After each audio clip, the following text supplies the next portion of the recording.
jaafuɗon mi addani source hadis o ɗum ne kadi koko foti addede an dokkirowo kabaruji o jogo source woni jogoɗo ƴogata kabaru o yo won ko laaɓi sen ƴeewi joni dendagal hadisaji celluɗe hen e ñawde hen kala hadis mo jofnoɗa ma wi rawa holon rawa kaari yo wonan ko kaari habri ƴetti e nelaɗo wi yo wonan woni source information ma o a rokkiri ɗum gonɗo noon walla wasa gonɗude e nder dokkirgol kabaruji e nder ngal nunɗal ngal jomiraɗo yamiri en l'islam yamiri en jaydiyankagal e dokkirgol kabaruji yen yamiri en yo en nunɗo e kala ko eɗen mbaɗa so en duttima e deftere risala ma en taw e nder damal cettugol e ko wiyete ko holno neɗɗo hol fotɓe settade holɓe potade settade ɗum so en nawti ɗum eggini ɗum en nawti ɗum e to banggue dokkirgol kabaruji wonata toon ko conflit d'intérêt wadde cettugol kañumni a risala ittani ɗum ko demal kuftidingal kono ɗo natirde cettugol ɗo ma taw mbo sernanen ɗon hol fotɓe settade holɓe potani settade so en duttima e nder jaydiyankagal nannata en ko conflit d'intérêt wonmo fotani nadde e cettugol sabu a risala serni en ɗum hol poɗɗo settade sifa nunɗal makko e jamburagal makko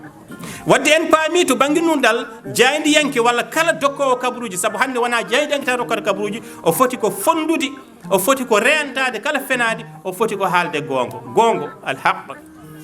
la certitude haqiqa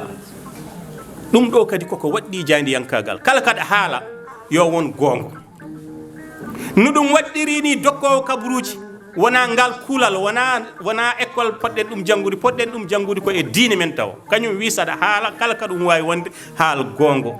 haqiqa woni certitude pour keɓa certitude noon il faut ko mbaɗa duttorɗe mbaɗa jurnitorɗe ne aɗa heɓiri ɗum ɗo ko haalade ko haqiqa c'est la certitude e hey mon gonɗinɓe e hey mon oɗon gonɗinɓe gone gonɗuɓe e sahande cettoto ɗon e yeeso jomiraɗo hayso tawi ɗum feewi ko e mon walla jinnaɓe mon walla ɓadiɓe on hoto muuya mon folto on e dow gongo kono so tawi on cettimo ko wodani walla on calimo settade ko ganduɗon paame kam ko Allah ɓuuri humpitade golle mon ko aya alqouranil karim jafoɗon mataw mi markani référence o walla mami yitoy ɗum ɗo yeeso hadisa o haali kaale gongo hayso tawi ina haaɗi rok hayso tawi oɗon lelne oɗon kirse ɗum ko l'islam adi en jangguinde ɗum e saaha dokkirgol kabaruji ko rentinde woten cikku tan neɗɗo ne weela foof rokkir kabaruji neɗɗo ne weela ɗo jooɗi foof yo haal neɗɗo ne weela foof taw ɗum ɗo foof ka ñawoytede ɗum janggo e o jomum jawtinɗa o battane makko ka ñawoytede ɗum janggo kabaruji dokkotaɗi o jomum mbaɗɗa o ko wawi fusde walla ko wawi bonnude ka ñawoytude ɗum ɗo janggo hay so tawi hay hunduko ma deƴƴoy terɗe ma dutto ina jangto e nder al yawma nahtimu ala afwahihim wa tukallimuna aydihim wa tashhadu arjulahum bima kanu yaksibun ka kalto yowo tan ma hunduko ma haalti ko haltuno tawi ko hunduko gollortoɗa so ɗum ala so tawi ko bindi gollortoɗa ko bindol dokkirgol kabaruji so gollortoɗa ko goɗɗum fof de ka ñawoytede ma hunduko ma haali ma terɗe ma goɗɗe ɗe kaali addana en ko wiyete la responsabilité et la liberté responsabilité en kaali ɗum ɗo fuɗɗode to an dokkowo kabaruji aɗa jogui responsabilité e nder rendo ngo responsabilité noon woni kilifagal woni gaynaka te en kaali e hadis o no wiruno ni neɗɗo foof ko gaynaka ɗum ko golloto ko mo namdito e janggo e jaam an kam ko gaynannoɗa ko holno gaynirɗa ɗum enen tawde ko en rokkiroɓe kabaruji mone men foof yo famma namdito e janggo e jaam kabaru o ne dokkata ɗum de beela a woñiraki banggue beela ala ko ɗo dewduɗa e joom kabaru o ha tottuma hunde ha ko kabaru o ina wahlito beele nden to ɗen manipulation e nder dokkirgol kabaruji manipulation ko ɗum joguitari kala waɗoɓe politique wona tan hande waɗoɓe politique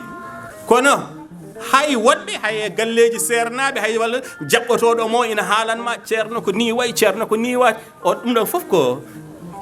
c'est des sources de manipulation joni noon manipulation kañum e hoore mum ɗesi waade tan ko ene fenade hen sahaji won fenade ko an fenani hoorema hen sahaji ko aɗa fenana goɗɗo Allah ina heewi ko rentini en ɗum e nder alqouranil karim sa yi suratul anam mbiɗa sikki ko ayat temedere e sappo e jeegom ma taw ɗum toon manipulation o wi ndentoɗe ono rokkiroɓe kabaruji sabo e suratul anam so a rewi e hewɓe wonɓe e dow leydi ndi maɓe celne laawol Allah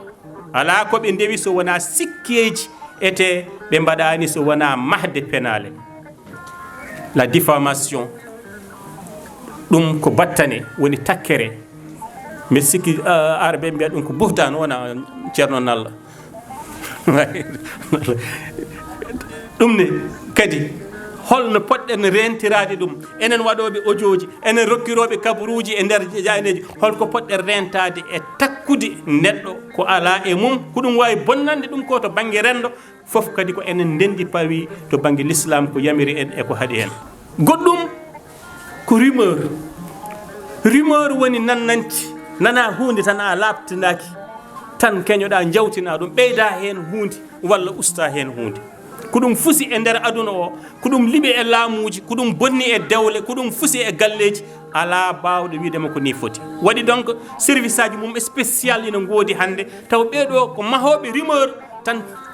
berlo ɗum e nder renda ngo ɗum liɓi gouvernement ji waɗi ko kono hay so en duttima e nder tarikh l'islam eɗen gandi holko rumeur bonni hen duttoɗen e wargo Seydina Ousmane ko rumeur nannanti ina jeeya e sababuji barɗe ɗum duttana ɗen fergo l'islamiyankewo ɓen yahnoɓe Abyssinie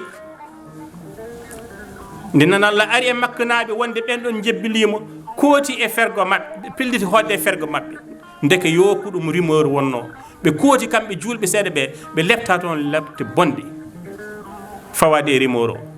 e nder jokkirgol kabaruji ndenta ɗo rumeur saabu ɗum heɓtino daɗani hen hay ummul muminina woni Seydina Aïcha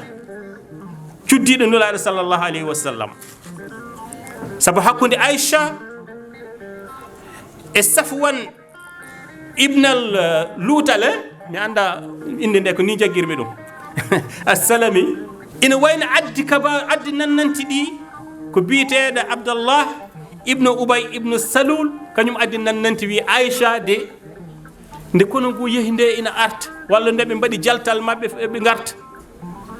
ina heddi caggal ina hedditi toon e kaari joom suudu nela sallallahu alayhi wa sallam te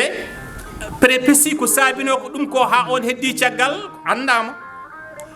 e nder jaagol mabɓe kadi eɓe mbaɗi mboɓe goppata caggal ko kañum arata so tawi woodi ko saami walla woodi ko foti ɗumen kañum abbitto hen ɓe jii ko ɗum jibinno ha jibini so jeehi ayeji telli e nder Qur'an fawade e nder ɗum ɗon so jeehi simore sappo e nogas e nayyi ma en taw toon aya sappo e jeegom ma mbiya ni ayeji jeenayyi tellimo gam laɓɓitinde nguru Aïcha ayeji hakke jeenayyi tellima e ɗum ɗon ɗo foof noon ko caɗele ɗe nannanti addi e nder l'islam taw dokkirɓe ɓe kabaruji ko dokkirta ko kabaruji laaɓani ɗumen jenanako ɗumen ɗo noon woni haala ka tigui rigui so en dottimo joni e suratul hujurat wi en ya ayyuhallazina amanu caggal auzu billahi minash shaitanir rajim in ja'akum fasiqun binaba'in fatabayyanu sen belama kaɗen ɗo tawa ɗum to ko conséquence ko battane ɗe ya ayyuhallazina amanu e hey mon gonɗin ɓe in ja'akum fasiqun so are e mon penowo perkowo so are e mon kaalowo ko wodanani ɗum so are mon gaddowo kabaru mo anda binaba'in compte rendu walla kabaru ko wayonde fo fatabayyanu laɓɓikino ɗe hade mon nawde kabaru ko ɓurana de on jii dokkirgol kabaruji beele a heɓat kabaru ni birtoɗa neɗɗo ne haala tan pefireɗa hen walla keɓa hunde a alana ɗum certitude haqiqa mo kalden o to tan ƴetta jawtina ɗum jomiraɗo wi en e suratu hujurat ya ayyuhallazina amanu in ja'akum fasiqun binnaba'i fatabayyanu so on keeɓi kabaru so are mon kabaru so on mbaɗanama compte rendu onon gonɗinɓe so tawi perkowo penowo adde mon kabaru humpito fatabayyanu laɓɓikinɗe fatabayyanu so en duttimo to e nder jaydiyankagal walla dokkirgol kabaruji artat ko la question de recoupement de l'information sa heɓi information wat feere cila ɗum cilka ɗum ganda hol iwde information holko yahata hol kalda ɗum holko anda so ɗum ala haya o timmini wonde wonko ɗum wawi bonnude ko heewi e nder gondigo e hey mon gongdimɓe so fasigi ari e mon ina addi kabaru walla ina addi cimtol laɓɓitino ɗe hol sababu ngam anje hoto on bonnande rendo ngo tinani wongo e kumpa jibinan on nimsa e ɗum ko golli ɗon. La question de recoupement de l'information sa heɓi kabaru hade ma nande toltan mbiya toket wat feere ha ganda holko soomi e kabaru o sabu ko fata bayyanu laɓɓikina ɗe ɗum ɗo ko ɓurano jangguina en ɗum ko adindi jaydi yankagal en jangguinɗen ɗum en mbawa e wiide eɗen guuri jaydi yankagal men eɗen joña diine men ha gasnen wadde jaydi yankagal men en mbawa wiide e saaha nde dokkirten kabaru o yo en joñ Allah yo en joñ nalaɗo Allah yo en joñ foof ha dokkiren kabaru men ha gasa nden wayata ko en naafigueɓe e nder ko golloten koni.